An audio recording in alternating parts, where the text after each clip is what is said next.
I'd like to introduce to you Professor David Newman and pass the control over to him. Thank you, David. Okay, thank you. Good evening, Shavua Tov, to the extent that we can make those sort of greetings these days. I'm just going to share the screen. Can you all see that? Just nod your heads. Yeah, okay, very good. So, 1 minute. Okay. So good evening, Shavua Tov. I'm speaking to you from my house in Metar, which is in the south of Israel, which I'll also show you where it is vis-a-vis the border, because Metar seems to be one of the best kept secrets in Israel. Unless you actually have a relative here or a friend, you've probably never visited the place, and you think it's some little moshav in the Negev. Well, we came here 35 years ago when there were about 1,000 people here. Today, we're about 10 to 11,000 people, just north of Beersheba, south of the West Bank. I'll show you in a minute. I heard your pre-lecture conversation about what's going on in London. I'm back and forth a great deal to London. I haven't been for some time, but I am going actually for the first time sometime tomorrow for 48 hours, partly to do with what's going on. As an aside, it wasn't planned this way, but it just works out. I hope they give me 2 hours off on Monday evening so I can go and see Tottenham beat Chelsea. But apart from that, obviously it's going to be a busy 2 days of meetings. And yes, it's all of those. I mean, I assume everyone on this event here this evening, if they're not from London, they're from the UK. And it's pretty, I don't want to use the word horrific, but it doesn't look good. I've been speaking to my very, very close friend, Diane Binstock of St. John's Wood Synagogue, and he says that although the head imam of the Regent's Park Mosque phoned him last week to ask him how he and the community were doing, apart from that, he says it's very different to anything that's been before. And it's worrying. It definitely is very worrying what's going on there. What I want to do tonight is speak to the extent that it's possible, very dispassionately, about the history of the Gaza Strip. You know, I mean, we're in the middle of this terrible war going on, and we're going to have to continue to grit our teeth because the government have decided, I think most of us would agree, rightly so, that we have to really finish it off this time. And finishing it off means some terrible prices we have to pay. And you all know what I'm referring to, whether it's in terms of brave soldiers who unfortunately are killed. And we really don't know what's with all the 200 hostages captured. We hope and pray that they're still alive, but there's no way of knowing that. Obviously, there isn't any way. But nevertheless, the government's decided this time we have to finish it off once and for all, and it's going to take time. There's no question about that. But I'm not here to give an assessment of what's going on today and tomorrow. You just have to turn on if you can still suffer it, any one of the 3 Israeli TV screens, to see panels followed by panels followed by panels of some people who do know what's going on, of most people who probably have no better an idea than you or me. But this is a great country for talking and talking and talking about what's going on and what everybody thinks the government should be doing and should be deciding. And I'll leave it to them if that's what you're interested in. What I want to do is actually, I do want to, unlike what I'm going to be doing in London for the next 2 days, I do actually want to, in a sense, partly put on my professor's hat and talk about the Gaza Strip, its history, where it came from, and just sort of give a wider context. For those of you who don't know, my professional field is in the field of geopolitics and borders. By the way, I should just correct the introduction. I was the head of the department, but I'm not anymore. I should say, thank God. And I'm now in my retirement year at the university, and I'm quite happy to let other people do all that sort of stuff. But I do work in geopolitics and borders. I work with governments all around the world on their border issues. Excuse me 1 minute while I take out some water. And of course, it goes without saying that Israel has quite a number of border issues for a very small country. For the small country that we are, 25,000 square kilometers, which includes the Gaza Strip, the West Bank, and the Golan Heights. We have 7 land boundaries with Lebanon, with Syria, with Jordan, with Egypt, with the Gaza Strip, with the West Bank. Sorry, that's 6, isn't it? And then we have maritime boundaries in the Gulf with both Jordan and Saudi Arabia, with both Jordan and Egypt, and just off Saudi Arabia. We even have a maritime boundary with the European Union, with Cyprus, because of the way that maritime boundaries at sea are determined. So Israel has a lot of boundaries. They're all in different situations. Some of them are what we call internationally agreed boundaries, such as the boundaries with Jordan, the boundary with Egypt, by virtue of the peace treaties that we've signed with each of those 2 countries. When you sign a peace treaty, you also add signatures to the maps. But the borders with Lebanon, with Syria, obviously the Golan Heights, West Bank, if there is ever to be a future Palestinian state, I've always been a great believer in the 2-state solution, but I think we've missed out on it for good or for bad. And I don't see us drawing. I worked a lot on drawing boundaries there, but I think we're past that. And of course, the Gaza Strip, which we're going to speak about tonight. So Israel has a lot of different boundary or border regimes, and we'll try and focus on those things here tonight, so you have a wider context of what is going on. Here you can see, of course, and I'm going to show you quite a few maps. The reason, by the way, I added my colleague, Professor Bega, to this presentation, although he wasn't involved in any way in the presentation, is because I have a few pages of scattered throughout the presentation. I have a few pages of text which are taken directly from a paper he wrote about the history of the Gaza Strip. And here you can see, of course, the present-day border of the Gaza Strip, very small piece of territory, one of the most densely populated places on the surface of the earth. There was talk, and hopefully we'll have a few minutes to talk about it soon. At the time of disengagement, when Israel unilaterally withdrew from the Gaza Strip nearly 20 years ago, it was in 2005, time goes so quickly, there was talk, well, you know, if they put all their aid into really developing there, and the Palestinians have high educational levels as well, you know, they could really become the Singapore of the Middle East. Maybe yes and maybe no, but we know exactly what all that money went into. We see it every day in the tunnels and in the missiles and in the poverty of the rest of the population in the Gaza Strip. Let me just digress a bit and show you where I am vis-a-vis the border. I live, if you can see where I'm circling here, this is the community of Metar. Let me just go back one. This is the community of Metar, and as you can see, 2 kilometers north of me, I touched the very southern extremity of the West Bank, where the Spitz is, as they say. And until a few weeks ago, for the 30 years I live here, most of the time I drive through the West Bank to get to Jerusalem. I don't have a problem with that. Many people do. But obviously, when it's particularly dangerous, you don't do that. And of course, since the 7th of October, I've been driving the other route. Well, I haven't been driving anywhere much in the last few weeks, been working 90% of the time from home. And if we drive anywhere, it's more to see the children who live in Rosh Hashanah and in Harish and so on, and Efrat.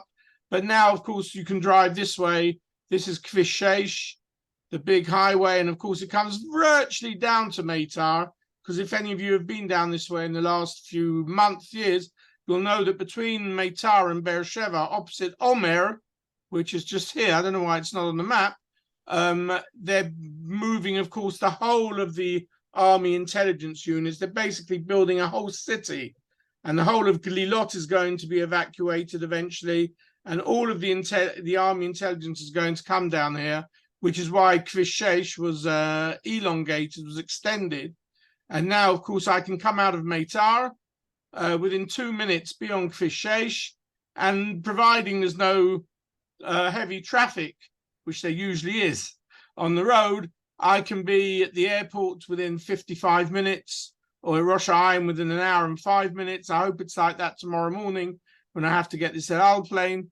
But, you know, distances, as we all know, are so small in this country. And we see it in terms of the missiles that are coming over from the Gaza Strip, that it's no problem these days for missiles to be fired from Gaza and to go right into the heart of Tel Aviv or even much further afield, a sort of warfare which we weren't familiar with 20 years ago. Warfare technology changes over the whole time. So when you think your territory is safe and you've got it buttoned down, new developments come in and so on. So we're right on the southern border of Metar. One of the 5 crossing points between Israel and the West Bank is right here. Until a few weeks ago, I used to know what's going on every day at the crossing point, because as these things happen in Israel, Metar, by the way, is a mixed community, about 15% religious, which means there's still 8 or 9 shuls, enough for everyone to have their own nusach, and enough for everyone to have at least one shul they don't go to. But we have one of the very only Nusach Ashkenaz communities in the south of Israel, about 25 families. We've been going for 35 years. It used to be an English-speaking one, now it's less.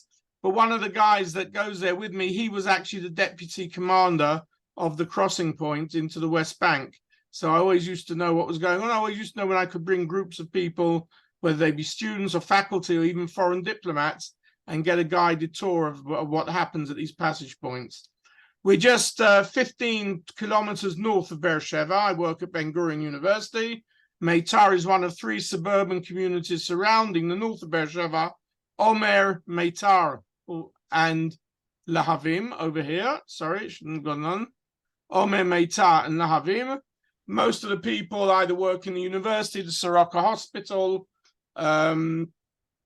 Dead Sea Works, Machdishim, quite a mirror image of what goes on in the south.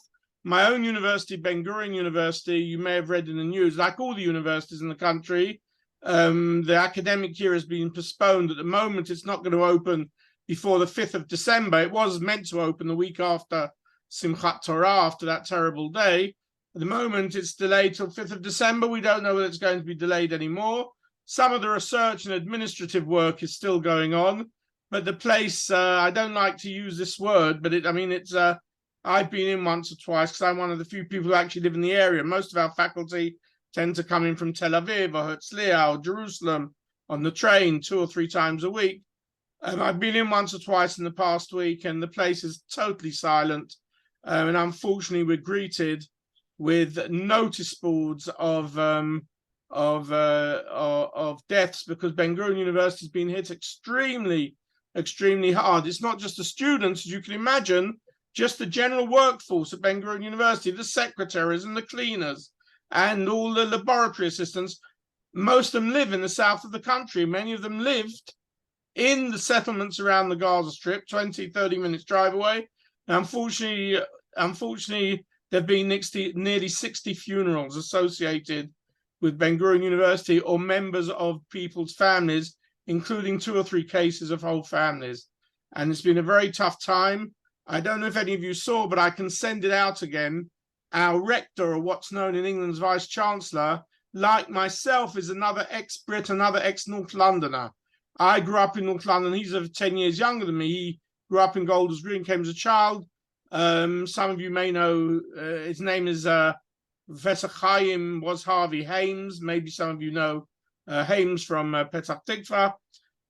And he's been doing a very difficult and fantastic job he's done. He put out an amazing video yesterday or the day before, because he went with all the other university vice chancellors to visit Be'eri.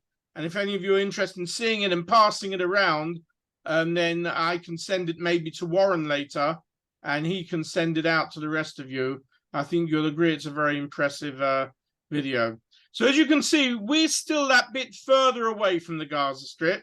Not that far enough for the missiles not to arrive here, but basically because they tend to shoot them in this direction, to Ashkelon, to Sderot, to here, they don't tend to fire them in our direction. And there have been quite a few that have come very close by. Some have even fallen in the Bedouin communities of Sefer and Lakia and so on. And on the Simchat Torah morning itself, we still have one small garden minyan that continues from the Corona period. Some people who didn't want to close it down. And I occasionally go there. And I was there on Simchat Torah, just the sort of Simchat Torah minyan, which some of you may appreciate. 20 people, very short, very quick, to the point. But of course, from the morning, we heard the sirens going off. We have in that small community, we have 2 top emergency doctors. We have a Sgan Aluf, a deputy general in Zaka, who we haven't seen in the past 4 weeks. And he was in some of the really worst, horrible places to be in the weeks after Simchat Torah. And they were being called up already at 10 o'clock in the morning or 11 o'clock in the morning. So, so in a sense, we're part of the South. We're part of what's going on here, but we're just on the edges of it. We're just on the borders of it. And of course, like everywhere else in the country, everyone in Metar is working either with canteens for soldiers, with putting up people who have been evacuated and all the rest of it. But this is the border I usually deal with, the West Bank border rather than the Gaza border. But of course, there's part of the same historical story, which we're now going to start talking about. And so that's Metar, and it's a place when things are quieter, in better days. Strongly recommend Cholamoid, come visit Metar. We usually have enough English tea bags for you in the garden, depending how often I come back from England with them jammed into my bag. They take up room, not so much weight. And some of you may know that every Sukkot we tend to host a large group of people interested in UK Anglo-Jewish history, which I've become very interested in the last few years. We have a big discussion going on Facebook, the UK synagogue site. We have a big WhatsApp group. And again, if any of you are interested in that, get my email from Warren. I'll be happy to join you in. So let's look at the Gaza Strip. About time we got back to what we're really meant to be speaking about. Gaza Strip, of course, is one of the smallest, most densely populated places in the world. When Israel took over, you can use whatever term you like: conquered, occupied, captured. We all know what we're talking about. Administered. In 1967, the Gaza population was approximately 330,000. It's at least 3 times that amount today. The numbers are not very accurate, but nevertheless, we're talking about a tremendous growth, as to, by the way, the Palestinian population in the West Bank. We're talking about a population which is 2 to 3 times, if not more, larger than it was when Israel took over these territories in 1967. The Gaza Strip, as you can see, has a very complicated history for a small piece of land. I'm not going to talk in detail about all of those phases. I'll mention each one, but I'll talk about some more than I will about others, particularly the recent periods. The Gaza Strip's undergone a long period of development, in a sense, over the past 100 years, where the first big change started coming around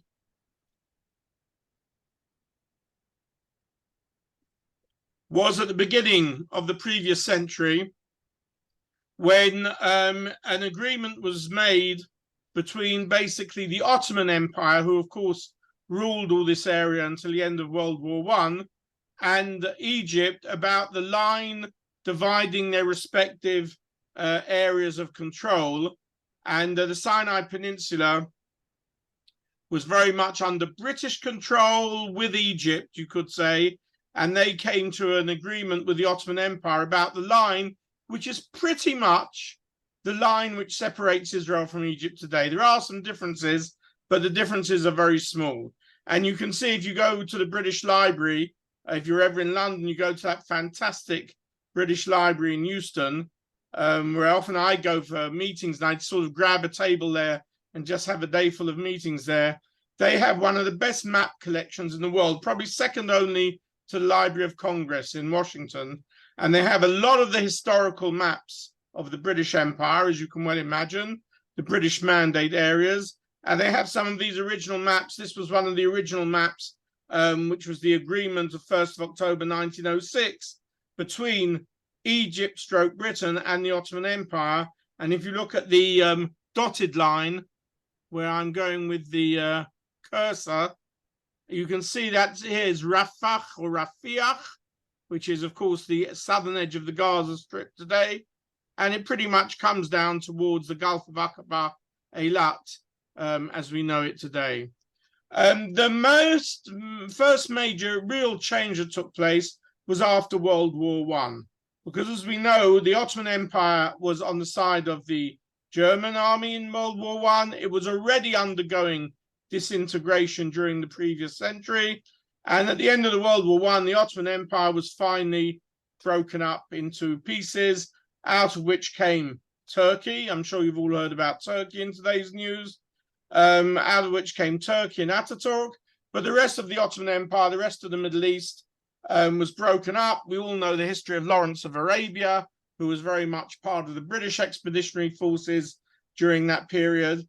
And after World War I, the area that was part of the Ottoman Empire was basically given by the League of Nations, the League of Nations being the first organization of international countries, which preceded, of course, the United Nations, which came in its place after World War II.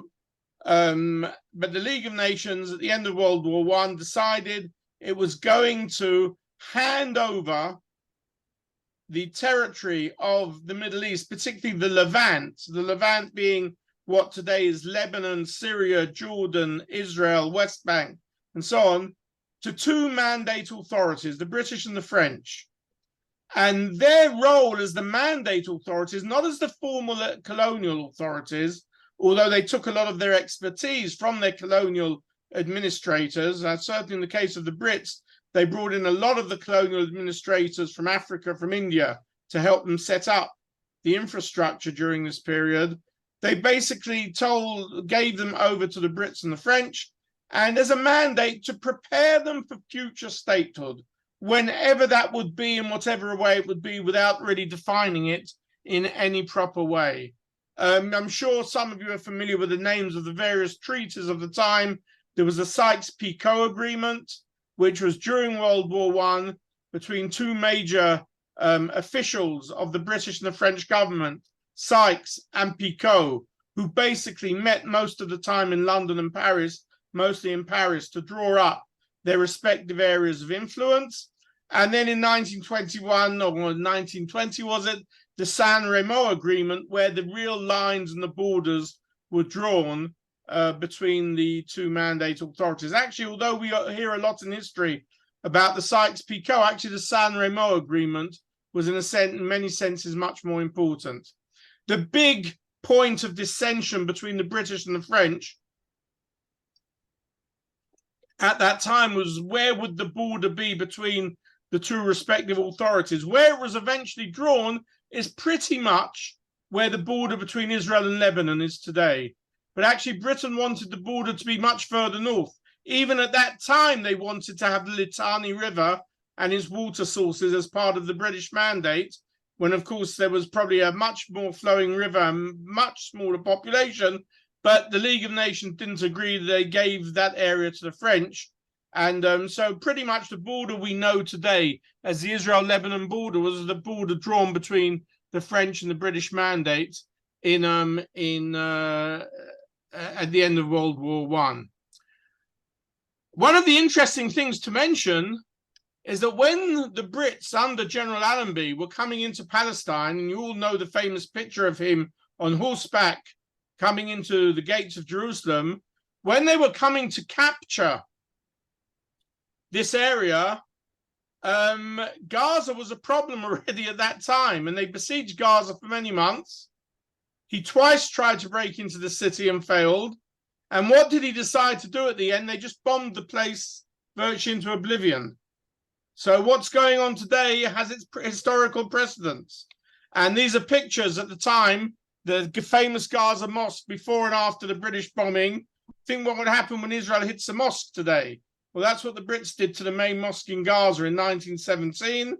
And this is how they left much of the area at the time. True, the population was much smaller, but it was still a significant population. And that's how they left the Gaza during World War I, to be rebuilt afterwards. As I say, the modern borders were therefore created in the early 20s. And from 1920, basically, or from the time the Brits came until they eventually left in 1948 with the establishment of the State of Israel. They were the mandate authority over the whole of what was then known as Palestine, which includes what is today the West Bank, the Gaza Strip, and Israel. We must remember the borders that we know and are so familiar with from the map of Israel were borders that really only came into being for the first time ever in 1948. The idea that Palestine west of the River Jordan would be cut into different territories was not on the table in the 1920s. And remember that the British mandate was a much larger area. All of what is Jordan today was also part of the British mandate. But in 1921, the British government, particularly pushed by Winston Churchill at the time, decided they needed to give some reward to the Hashemite family who had helped them with Lawrence of Arabia in the Middle East, but then had been driven out by the Saudi family, the Ikhwan, and they created a new state for them in what they believed was very barren desert on the other side of the River Jordan. And if any of you are members of Metar or historians, you know that Metar and Jabotinsky were originally created around the idea that the Jordan River has two banks, not just the West Bank. It has two banks, and that they argued this one also belongs to us, and that it was an illegal partition by the British government in 1921. That is history. That's over 100 years ago. Jordan is Jordan, and the British mandate in Palestine was all of the area on the west of the River Jordan. This is one of the maps that they were talking about, the post-World War. The original of this map, or one of the originals again, is to be found in the British Library in Euston. So if you're ever in London visiting your relatives, going back for a vacation, you've got a day off, you don't know what to do, go visit the maps in the British Library. A fascinating collection they have there. As we know from 18 to 48, the what we would call the roots, you don't need to read all this, the roots of the Israel-Arab or the Israel-Palestine conflict really took place. Jews came to live here, pioneers. They set up the earliest kibbutzim. The Arabs didn't want more Jews coming in. The pogroms started, the famous pogroms of the late 1920s, and so on in Hebron. And I'll show you what happened in Gaza as well at that time.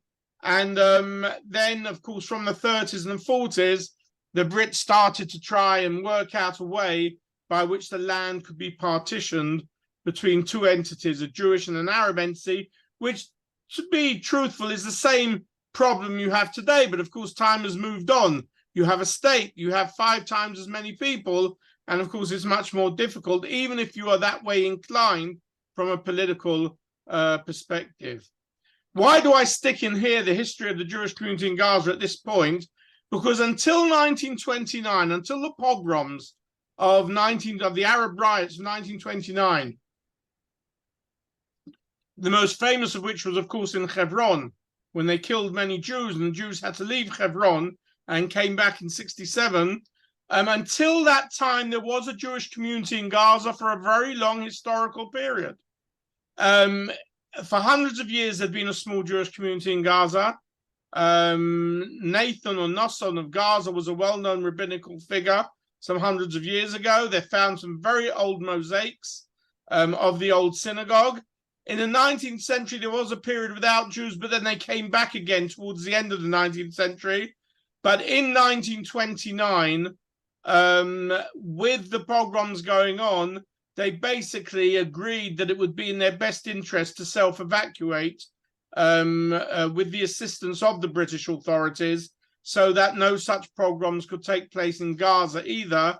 And since 1929, until the settlements post-67, there were no Jews in what we know as the Gaza Strip, and there have been no Jews in Gaza City since then. But it's interesting that just 2 years before the Six-Day War, Egyptian archaeologists discovered these mosaics from the old synagogue of Gaza.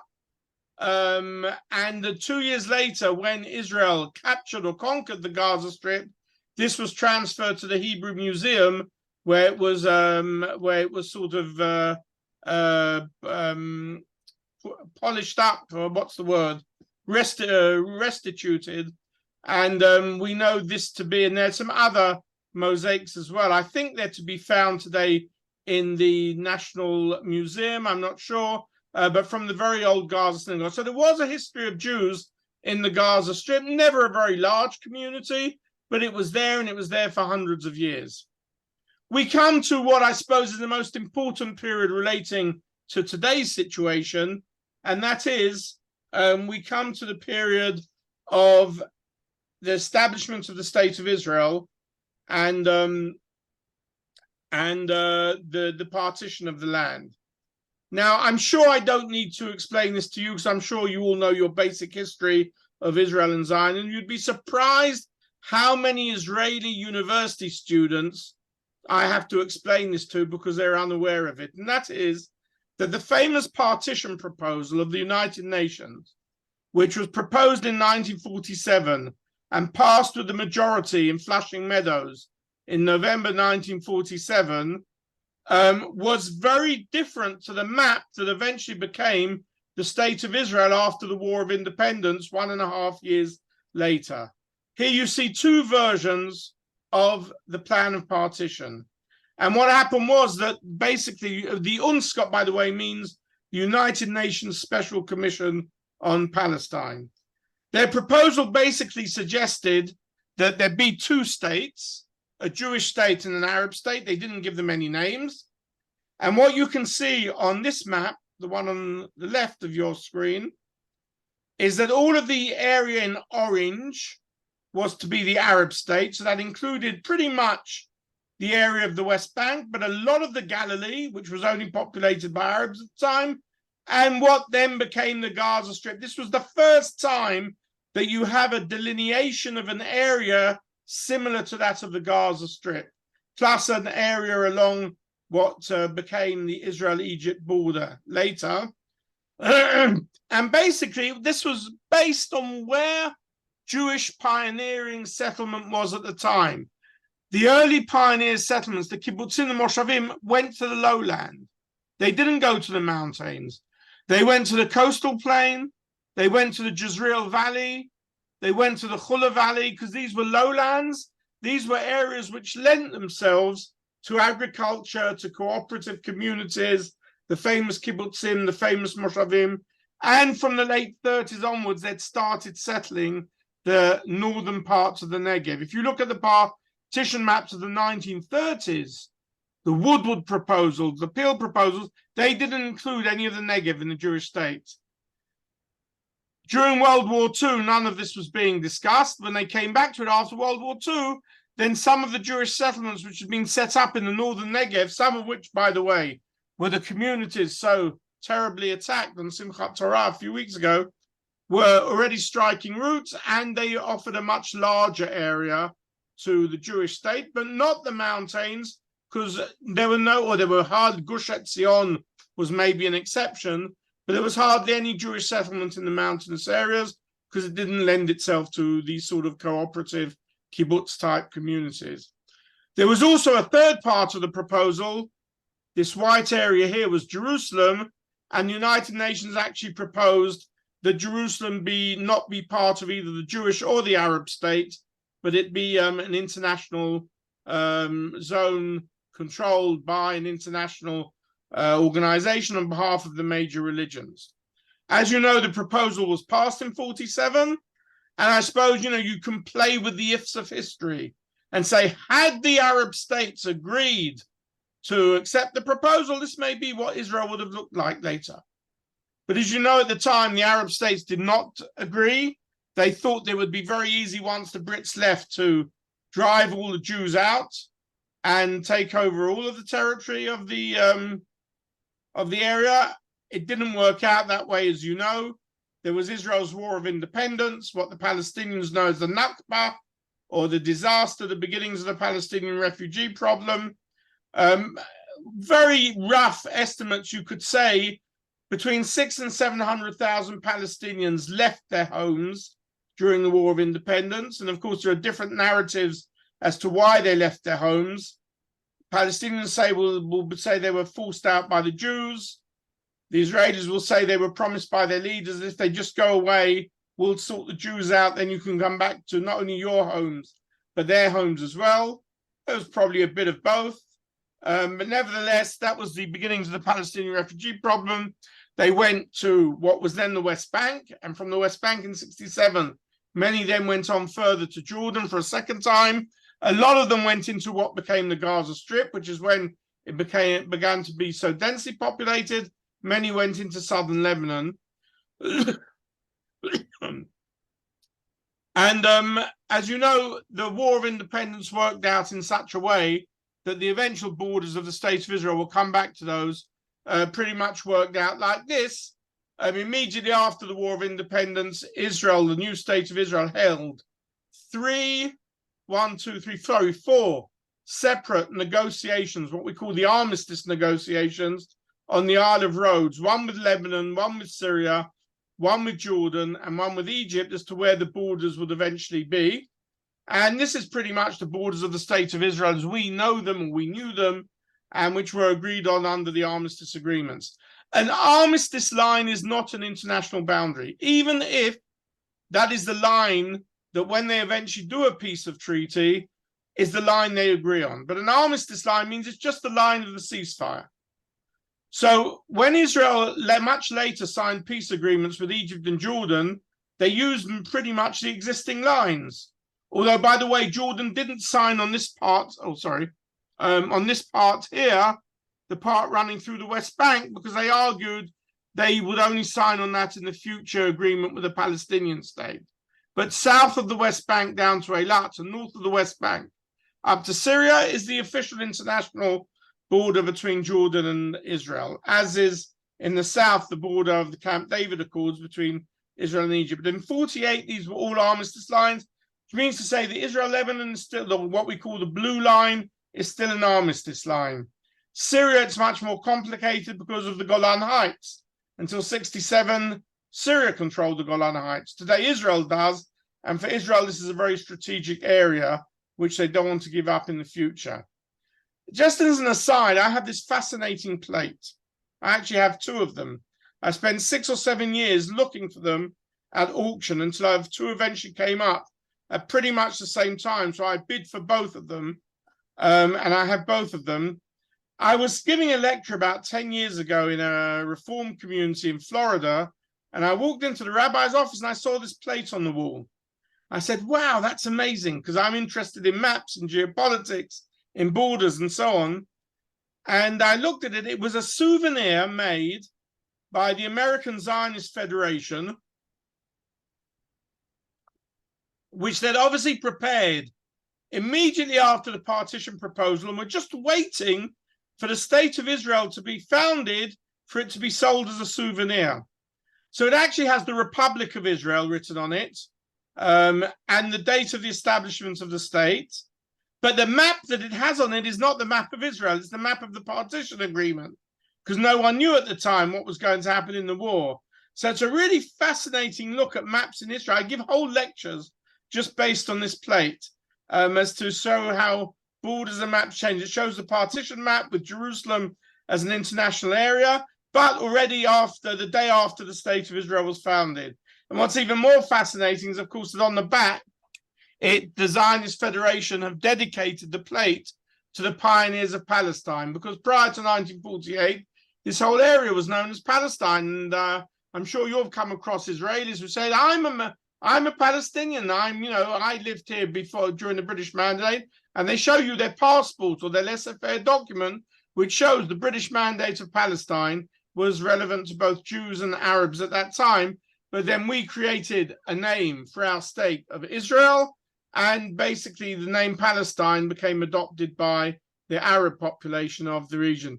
Do any of you, just nod your heads, I can see a few of you, do any of you know the American film Crossing Delancey? It's a sort of a kitschy film about two Jews, one from the Lower East Side and one who's already gone to the Upper West, how they fall in love with each other. Well, when I once was giving a lecture about this plate, someone said to me, have you seen Crossing Delancey? So they said, go and look in the Bubba's flat.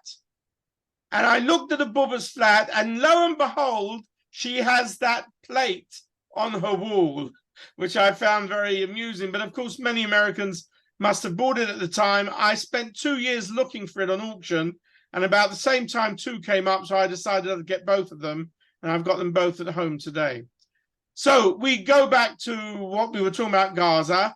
Just a final thing about the partition. I don't know if you've ever looked at a map like this, but this is a very interesting map, because what you see is the state of Israel imposed upon or superimposed upon the partition map, the pink part of that map. And so you can see how Israel improved its boundaries, but still not good enough, so that even in 67, Abba Eban even called the boundaries of Israel as the Auschwitz boundaries. And he was not known for his right-wing political positions. So you can see how Israel significantly improved, particularly in the Galilee and the parts of the area down to the south where the Gaza Strip is. From 67, Israel controlled these areas. And the Gaza Strip, of course, became an area.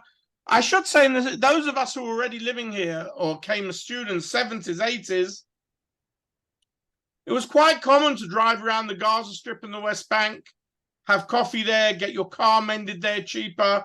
Some brave people even went to dentists there, or non-religious people used to go there for the markets on Saturdays and Shabbat.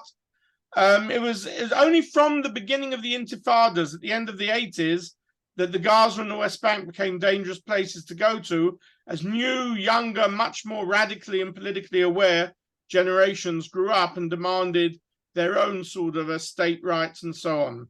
And of course, following 67, you have the beginnings of the Israeli or Jewish settlements, Gush Katif, which eventually brought about 7,000 Jewish resident stroke settlers living in the Gaza Strip. Here you can see two maps are showing the same thing. One is in the satellite photo, and one is just a map. If you look at the blue grayish areas here, or the red areas here, these were the main areas of Jewish settlement, Israeli settlements, after 67, before the evacuation, or as the settlers would say, the expulsion in 2005. And there were some beautiful communities here. Whatever you think of them politically, they should be there, they shouldn't be there. They were beautiful communities, a lot of agriculture going on there, with direct access to some very beautiful coast. Some of them actually had been evacuated from northern Sinai at the time of the Camp David peace accords. They used to be Yamit, and some then came to live in Gaza, and some were then evacuated a second time after the withdrawal from Gaza. There were a few communities right at the north, but this was the main area. The main area was down south here. There are two main crossing areas from Israel into the Gaza Strip. One is Erez, up the top, the north, and the other is Rafiah, just off this map here. If you notice everything being talked about, the humanitarian assistance which the world wants Israel to pour into the Gaza Strip, all of it would either go through Rafiah or through Egypt. I'll come to the Egypt part of the border in a minute, because people often forget that. Erez is mostly a crossing place for people, where the people working in Israel tend to come through. And as you know, you've probably heard my phone go off with a warning then that the missile's been fired from somewhere here just to Saad, which is just about here.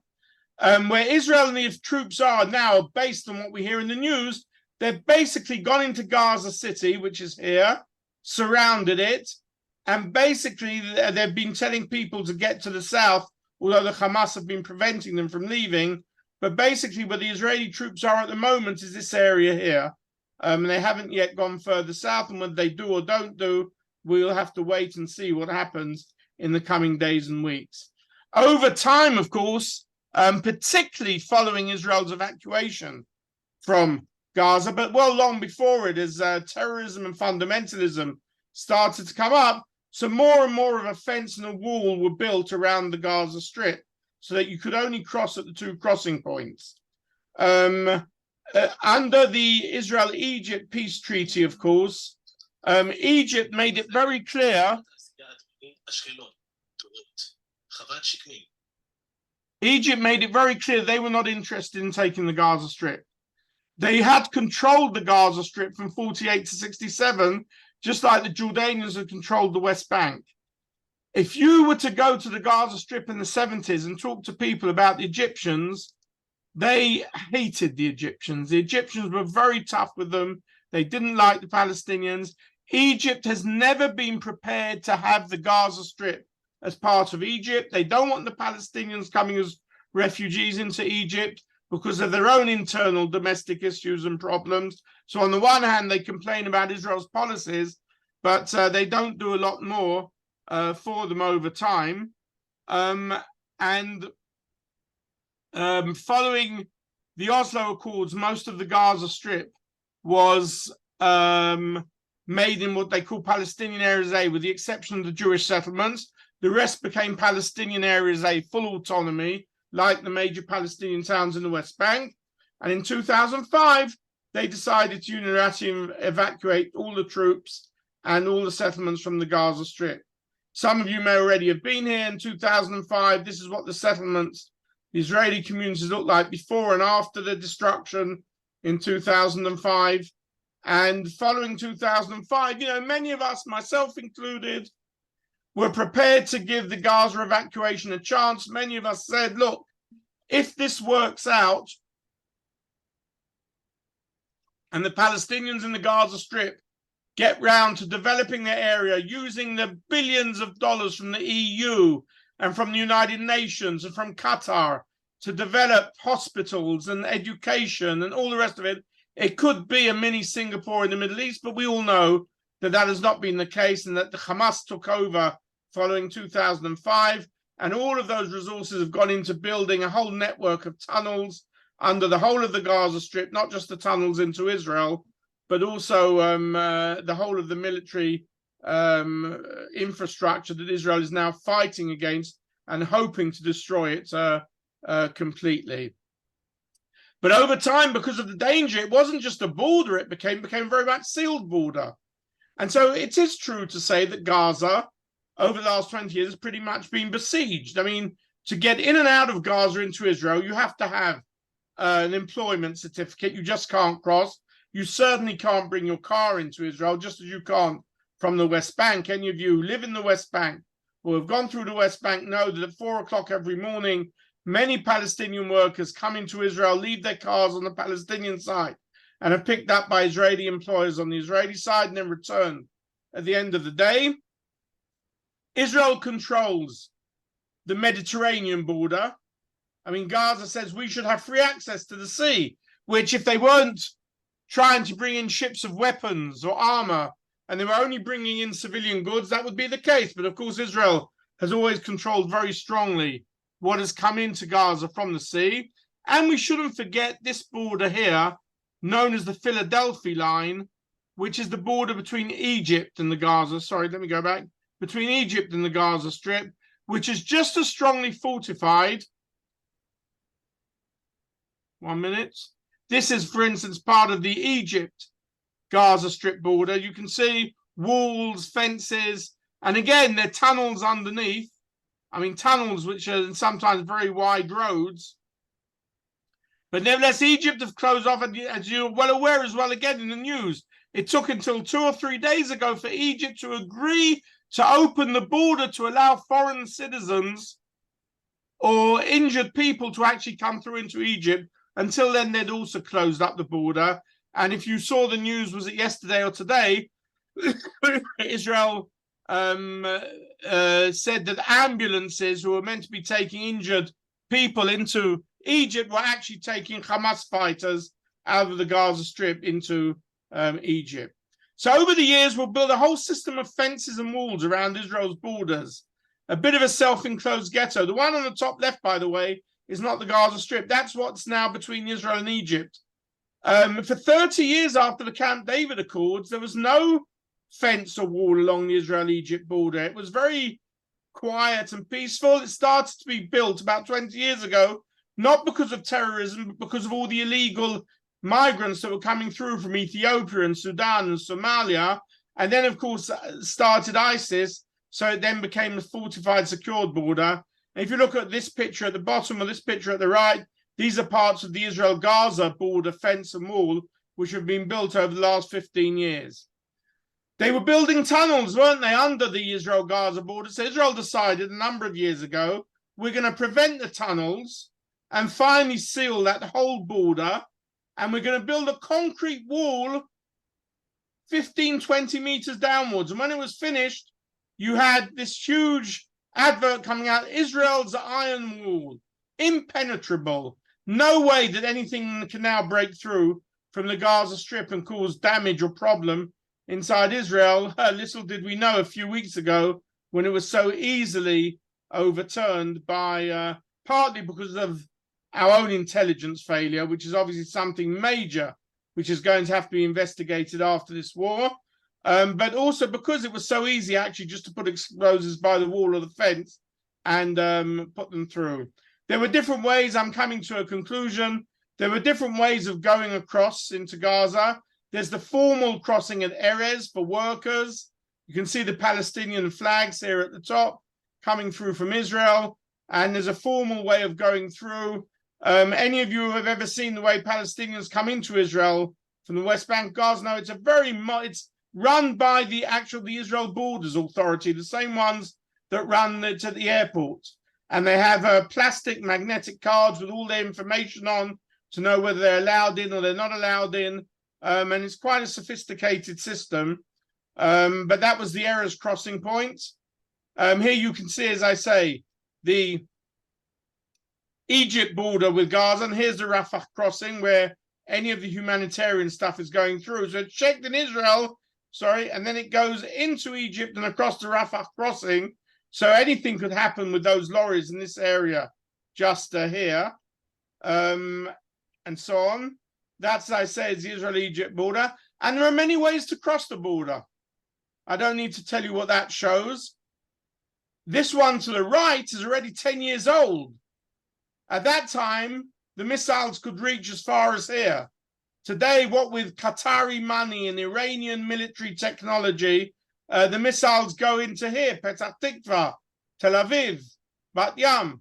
So it's no problem today. No border, no fence or wall can stop some of the simplest missiles or rockets being fired from a tunnel or fired from someone's kitchen or from a hospital room. And they're crossing the border with ease. And thank God we have a very sophisticated Iron Dome system, which brings most of them down. I'm told that Israel is very close to finalizing the laser version of its Iron Dome system, which will be even more sophisticated, can be more accurate, even quicker, and can fire at far lower cost many counter ballistic missiles, but it's not yet ready. They say it could take another year or two till it's finally ready, till all the problems have been ironed out. But nevertheless, this is a war of technology. Who has the one-upmanship here? And we're here in Metar the whole time, the booms of the Iron Dome firing against the missiles, or we hear the booms in the air when they collide with the missiles itself. If it's not missiles, there were tunnels. And until, as I say, a few years ago, terrorists were coming into Israel in tunnels, Israel put an end to these tunnels with all sorts of, again, technological R&D advices. But as we know from the last few weeks, the whole of Gaza is one big underground city of tunnels where we assume the hostages are being held, if, as we hope, they're still alive. And that is, of course, Israel's major problem in getting rid of the rest of the terrorists and hoping to free as many shvuyim as is possible. So tunnels is another way. But you know what? Forget about the multi-billion-dollar technology.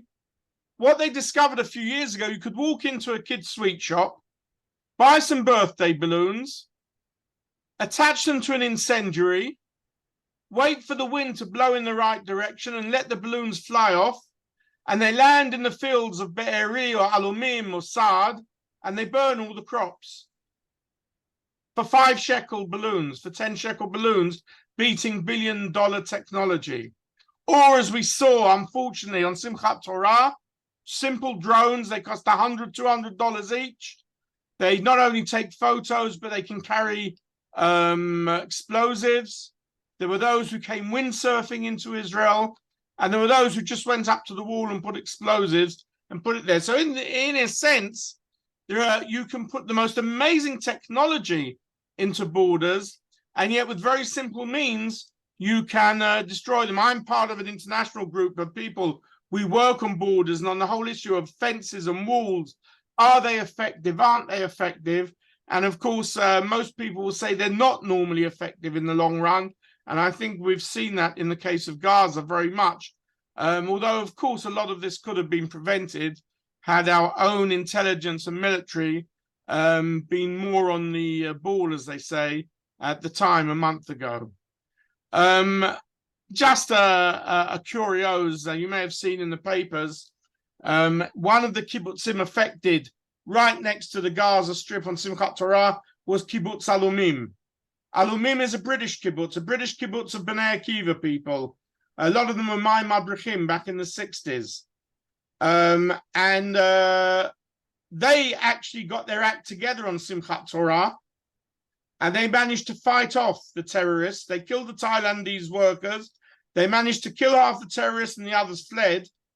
And so Alumim, on the whole, it's all relative to Nir Oz or to Be'eri, where the most terrible things happened. On the whole, survived. No one was killed, Alumim. The person leading the group of soldiers or this group of residents who are trained properly was this guy you see in hospital here called Eyal Young. His parents, one was originally from Westcliff and one from Ilford. Cyril Young, Marilyn Carnell, they've lived there for 30, 40 years. He was the guy who held on. He was badly injured. Thank God that he came through treatment at Soroka Hospital and he's recovering. And I know these people going back 40 years. We share a very important thing in common. We're all Tottenham supporters. And so I was very pleased to give him a book about Jimmy Greaves, which he enjoyed immensely while he was recovering in hospital. This is what I think we're all together with, whether we're right-wing, left-wing, centrist. We all know that we've come together because of this terrible threat. It hasn't finished yet. It's got some time to go. And we hope that, please God, our soldiers will do what they have to do. And all of them will come home safely to their homes, to their families. And then will be the next phase of deciding what exactly is going to happen in Gaza, who's going to control it. Israel doesn't want to control Gaza in the long term. Israel's not going to go back, despite what you may read in the papers. They're not going to rebuild Israeli settlements in the Gaza Strip. I don't think that's on the cards. But there's going to have to be a lot of thinking about who and how the Gaza Strip will be administered in the next phase of its history. I'll stop there. I've spoken too much, and I'll be happy to take your comments or questions. Okay, as I said at the beginning, if you can send me your names in chat so that I can manage to see you at the see who it is, because I can't see everybody on the screen at the same time. So if anyone has a question, can you please let me know and I'll pass the control over to you.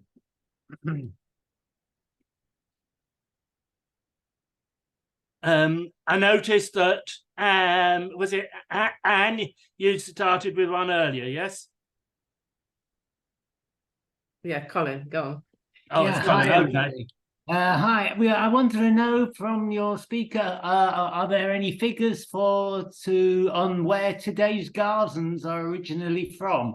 Well, how did they come to live in Gaza? I know there must be many who had lived there for centuries and families that lived there for centuries, and the others came from parts of what is today Israel and elsewhere, maybe? Came from, as you say, there is a long history to the Gaza Strip. I mean, it does have a long history, but its population has doubled and tripled for two major reasons. One, because there's very rapid birth growth, natural growth. That's number one. And number two, because as you say, over time, refugee, I mean, it's not just Gaza City, it's also the Jabalia refugee camp, which took in Arab/Palestinians who came from deserted or destroyed Arab villages, which then became part of Israel over time. So some in 48, others in 67, but mostly in 48. And plus the fact that there's been very rapid growth rate, plus the fact that Egypt hasn't allowed people to come. You know, people may have left Gaza altogether. And also, you didn't have by the way, in the West Bank, you used to have a Palestinian Christian population, which is depleted. I mean, there still is, but it's depleted significantly. In Gaza, it was nearly all Muslim. And as I say, it became more fundamental, more radical. The Egyptians didn't want it. But it's from those two sources, basically. Sorry, but we hear that there's not all of Gazans feel themselves represented by Hamas, even though they did win their elections. Is there some sort of split based upon where their origins or their religion? What's part of Muslim theocracy? I don't know enough about the internal stuff of Palestinian society to give you an answer. There are Israelis who know a lot more about that than I do. To say that they all support Hamas, I think for as long as they believe that Hamas could sort of do something serious against Israel, as bad as it seems, maybe they supported them. Plus the fact, of course, that the society has become more religious, more fundamentally religious, and Hamas represents that direction. But basically, Hamas has brought great poverty and great disaster on the rest of the Palestinian population. Are they brave enough? Are they big enough to stand up and come out against Hamas? Probably not, because Hamas are a very powerful force. One of the reasons why, by the way, there should have been elections in the West Bank for some time now, and why no one is particularly eager, Israel, the PLO, or Abu Mazen, the Americans, for elections to take place in the West Bank, is because there's a real feel that even if they don't take over the West Bank now, they would gain significant political power in the West Bank on the way to becoming another Gaza. Okay, thank you. All right. Any more questions?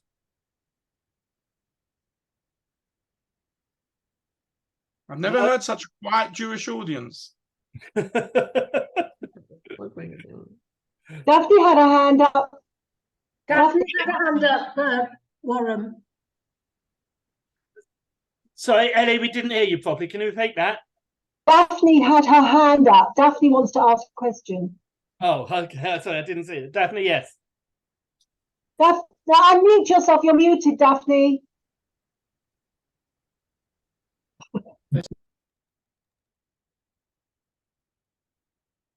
Daphne, you need to unmute yourself.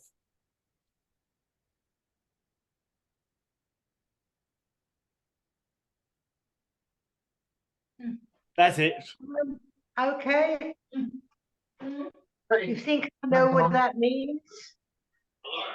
Sorry, we can't. I couldn't hear you. That's because of what you told them. I told them the truth. This is your way of getting your back, is it? If you think I am. You want to destroy this circus like everyone else. No, you did all that on your own, but you just can't see it. I did everything I can to support you. At least my best in my idea. No. It's nice from you. Everything down. So don't try and stop me. I really don't know how you sleep at night. Hugo, the television. Can I ask? Daphne, can we try and hear you now? What? We couldn't hear you properly. Okay. My late husband served in the British Army in Egypt, and they always used to refer to Gaza as the cesspool of the Middle East. I don't think much has changed. I cannot understand something which is worrying me enormously. Hamas, ISIS, all these organizations are Daesh, and they are all fanatic Muslims. But if you speak to an ordinary Muslim, he says they're not Muslim at all. Can anyone explain this? That's not my area of expertise, but clearly there are people who are, let's say, pro-Palestine statehood, believe that Israel is an illegal occupying power, but they certainly are not all in favor of Hamas, and for two reasons. One, of when they see what did actually happen a few weeks ago, and one, by the way, just before we came online tonight, I was watching some very young people, their 20s, very sophisticated IT people, showing how they are moving these terrible video pictures of what happened into the wider Arab society, and how people are saying this isn't, as much as we don't like Israel and we think there should be two states, we don't agree with this sort of thing. That's number one. But it's it's very, I think on their part, they the Hamas and the ISIS and all these sort of people, they use force against their own people as well. You can see they're trying to prevent them from evacuating the north of Gaza when Israel tells them evacuate because we're going to attack and so on. I must just add something and say, well, what years would your husband have been in the British Army in Egypt? Roughly. I have to think. About the 50s? Not easy at my age. 1942, 43, Oh, okay. 44, 45. Then he was kicked out because he tried to get to Haifa to his uncle. Oh, well, that's an interesting. My father was a gentleman who was a United Synagogue rabbi known as Rabbi Isaac Newman. Now, before he became the rabbi in St. Albans and then Dalston, from 1950 to 56, the year I was born, he was the chaplain of the Royal Air Force. He was and on 2 or 3 occasions in the 1950s, he was sent to visit the Jewish troops in Alexandria. And I remember when my parents retired, they came to live in Israel. They lived here for the last 30 years of their life. But when my father passed away, a number of people who were visiting the Shiva said, we remember your father from being the Jewish. And some of them remembered a very famous story. In 1952, he was visiting the Jewish troops in Alexandria just before Rosh Hashanah. And he was given permission by his superiors to commandeer. He wasn't a pilot, but obviously they gave him a pilot as well. And he was allowed in 1952, remember what the situation between Israel and Egypt was then, to fly with 8 Jewish soldiers to Israel for Rosh Hashanah and from Alexandria. And he then visited his sister, my aunt, who was a very early Habonim pioneer who helped set up Kibbutz Bet Ha'emek. But this was a famous story of him as chaplain of the British Army. And by the way, after then serving the rest of his life in the United Synagogue Ministry, he said the best job he ever had was being the chaplain to the Air Force. That's interesting. Okay, Stephen Simpson, I think you had a question. And then I'll come on. Yes. Can you hear me? Yeah. Okay. So given the reality as you've explained it, and as I think we all more or less understand it ourselves, is there one possible solution that you could come up with, give us some grain of hope, that would give Israel the security that we have obviously not had in the past and that we should have in the future? No, I don't have it. I used to be involved in these sorts of discussions. The last few years, I've sort of moved out of that. I think, when I say we, collectively we, believe 10, 15 years ago, look, we've done a peace deal with Egypt. We've done the Oslo Accords. Israel is, even today, technologically far more superior militarily. And if we don't come to an agreement, we're quite okay with what's happening. And clearly that's not the case. New enemies came on the side, particularly, the big pusher behind it all. The two big pushers, because that's where the money's coming from, are Qatar and Iran. And Iran particularly has become more and more involved in recent years. Yeah. The missile technology was something we never thought about 15, 20 years ago. And remember as well that the difference between the wars in the past and today was that even in the Yom Kippur War, exactly 50 years ago, almost to the day, terrible to think from Yom Kippur to Simchat Torah. I mean, it's not just 10 days, it's 50 years as well. We, even when we were attacked, such as on Yom Kippur, the war always went into the neighboring country's territory. There has never been a war in Israel's history where the sort of massacre and slaughter and barbarism which took place in Simchat Torah has ever occurred, because this is what Israel was all about. Israel was there to prevent that sort of thing from ever happening again. And of course, was the worst single day in Jewish history, and this isn't a demagogic comment. It used to be a demagogic comment, but it's not anymore. It was the worst single day in Jewish history since the days of the Holocaust. And Israel has to rethink its security strategy and what's going to be with Gaza, just to, even if it goes right to the end and really manages to destroy Hamas totally, which whether it can or can't remains to be seen, what is going to be the arrangement afterwards to prevent that thing from all building up again? The truth is that Israel doesn't really want to be the administrator of the Gaza Strip, which is why I think it's also not going to allow, even if the right wing and settlers say we want to resettle the area, I don't think, I may be wrong, I don't think that's going to happen.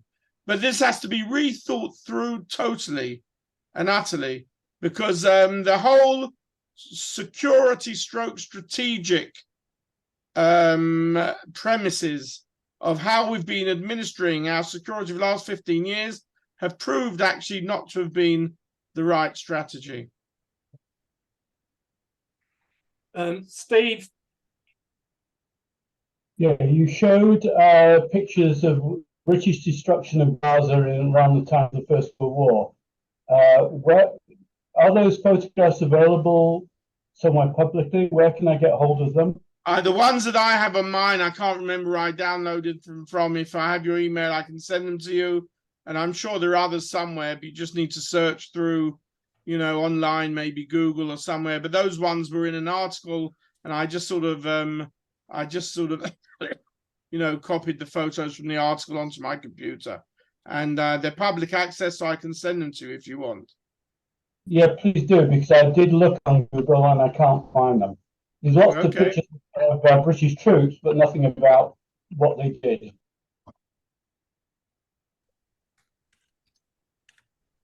Question, please. Okay.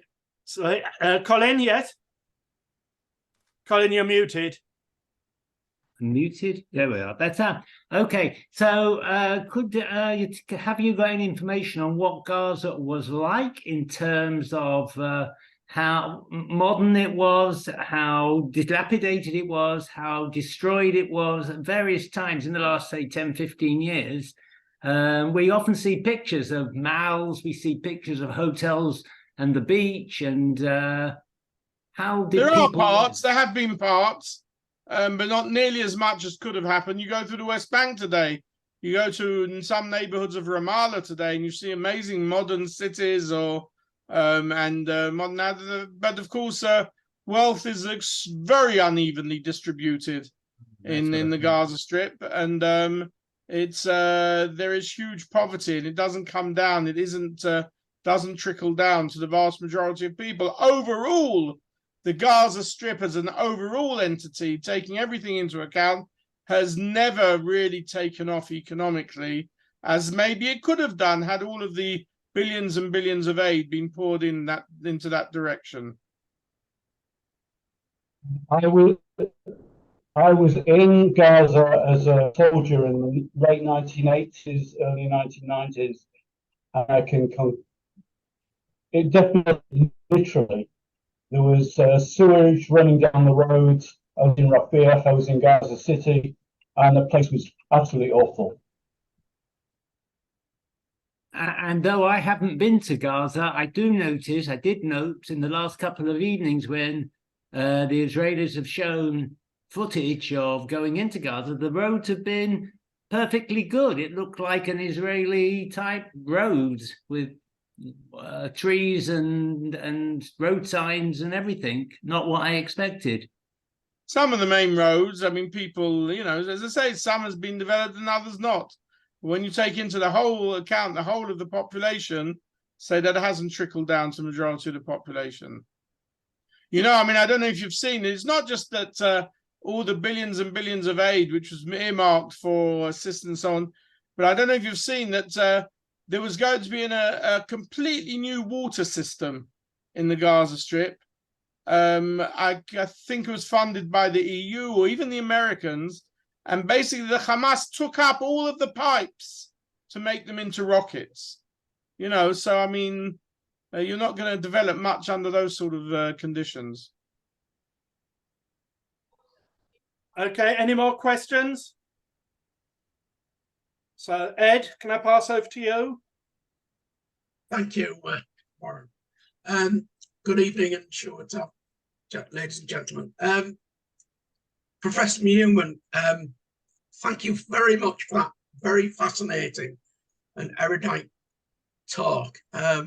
It certainly opened my eyes to the history that I was not aware of Gaza, and it just shows how difficult the whole situation is within Israel.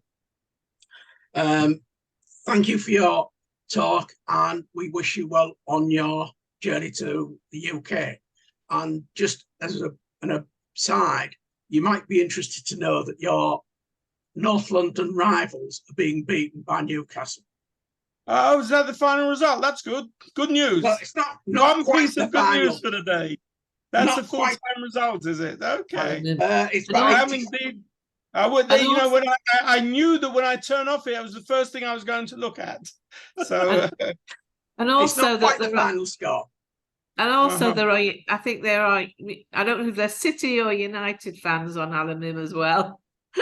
they're all over there. I'll tell you, you know, one of the, I'll tell you an interesting story. You know that Tottenham fans, you know, all of the big British clubs have Israeli supporters associations. I'm not talking about people like us who are from Britain and we support the teams we used to support and we laugh about it and get together because we're all part of it. But they're Israelis who support British or Spanish football, and they have an association. And together with the Jewish supporters of Tottenham, they were all very, very disappointed at the fact that Tottenham not only did not have any response, you know, whereas some clubs like Chelsea or Crystal Palace did, and Manchester United even had something in last week's program about an Israeli soldier who had been killed and was a Man United supporter. And there was great disappointment, and they wanted to take flags to the last game, and the club said, no, you can't. Anyway, we've pushed it through, and just 2 nights ago, there was actually an online meeting between the people who run the Israel Supporters Association, myself, and the deputy chairman of Tottenham Hotspur, Daniel Levy's deputy, as to what they can do to change and to commemorate it over the next few weeks. And we're waiting to see whether they're going to live up to their promises or not. It's not going to be in the next week or two because it's all about Remembrance Day and Poppy over the next week or two. But they were very taken aback. There was a tremendous, and amongst the Jews in the UK as well, there was tremendous dissatisfaction with the fact that they weren't prepared. At the most, they were going to do a sort of BBC type thing and say, you know, we mourn all the innocent victims of violence in the Middle East. And for most Israeli and Jewish supporters, that simply wasn't enough. And I think the same has been going on with other clubs as well. So even there's a connection.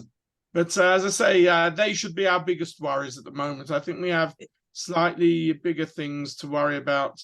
And I'm sure we all wish all of our soldiers the best, that they should succeed in what they're sent to do. And we hope that they will all return home safely.